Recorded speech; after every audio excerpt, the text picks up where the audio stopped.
as evidenced by the historical case we've discussed and the discussion of sort of the changes in standard of care, there's several big questions coming up, and we've alluded to some of them.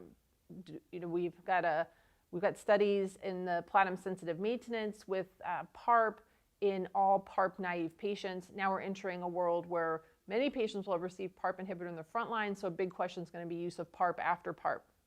We don't have answers to that today, but that's one of the big questions facing kind of our field. One of the other big questions that we probably will have answers to before the PARP after PARP question is, can we substitute, and do we have enough evidence to substitute PARP inhibitors for chemotherapy, either as monotherapy or in combinations, to really continue to help our patients live longer and have what may be superior side effect profiles and better quality of life off of systemic chemotherapy.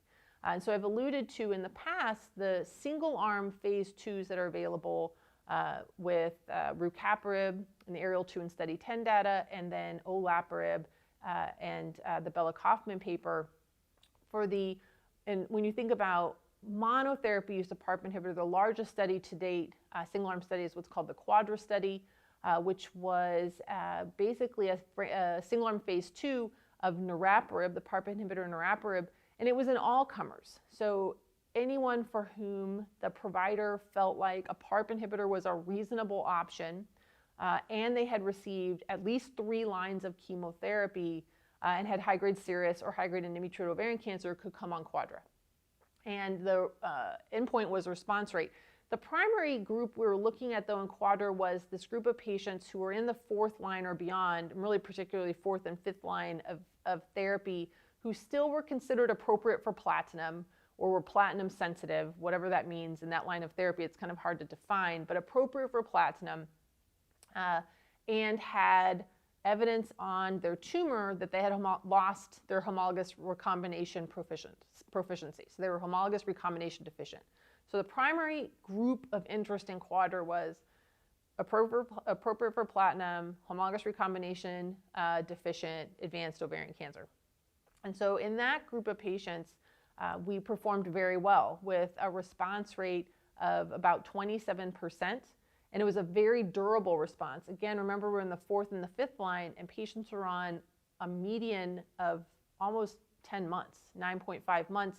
And even more encouraging was the fact that their median overall survival was almost 20 months. And so we're in 4th and 5th line, and we still have patients on average who are almost going another 2 years or more following QUADRA. So it was a very encouraging signal. When we pulled out the patients who had BRCA mutations, the majority of whom were PARP naive, just they had missed the indications up to that point, the response rates were even higher at 39%, with similar durations of response and similar looking median overall survival. So even in late lines of therapy, certainly we know that PARP inhibitors perform best the earlier you use them. But I think the message from QUADRA, because we still have, as I said, this incredible prevalence of women living with recurrent ovarian cancer, or who unfortunately will still recur in the future and aren't going to have the opportunity to get frontline PARP because that time has passed. They are still going to present in later lines of therapy, and QUADRA gives us a lot of confidence that a PARP inhibitor can actually be a very effective therapy to consider instead of chemotherapy. Certainly a 27% response rate and median duration of 9 months. And again, it's a single-arm phase 2, but just looking at historical controls of 10 to 15% and 3 to 4 months sounds like potentially a better option for patients.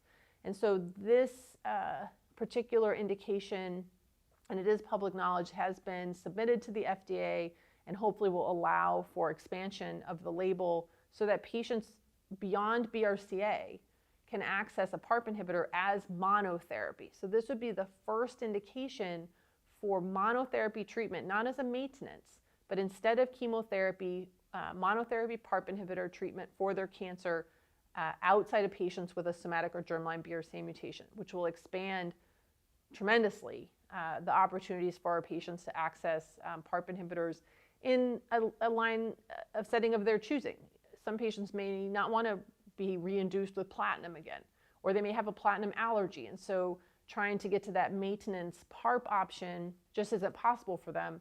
If this were approved, you actually could, with some biomarker selection, the HRD, go right to a PARP inhibitor for appropriate patients. And so that is an exciting possibility. We'll know later in the fall of 2019 whether or not that actually happens.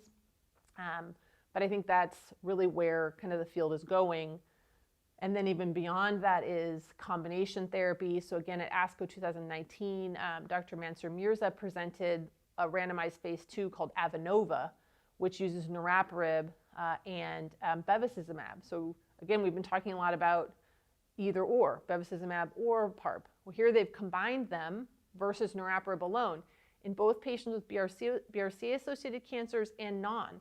And in both groups, the combination markedly improved response rate and progression-free survival. Small randomized phase 2, but now moving into AVANOVA 3, the randomized phase 3 study that will be versus chemotherapy in a platinum-sensitive population. Again, replacing chemotherapy potentially with targeted therapy, here a PARP plus bevacizumab, and again, potentially expanding beyond the BRCA biomarker. So that's incredibly exciting, and it's happening now as well, and so may again open up non-chemotherapeutic options for our patients with platinum-sensitive disease, which is an exciting potential. It adds another line of active therapy for our patients, keeps them alive longer with good quality of life. That's what we're here to do until we can cure them.